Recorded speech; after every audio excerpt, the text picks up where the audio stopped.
Hello guys, meron ako nakita dito.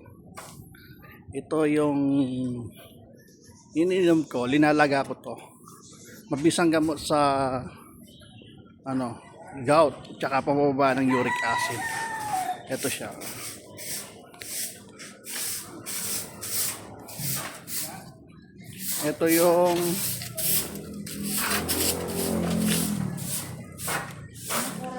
Ito yung pansita na tinatawag. Kung saan lang to tumutubo.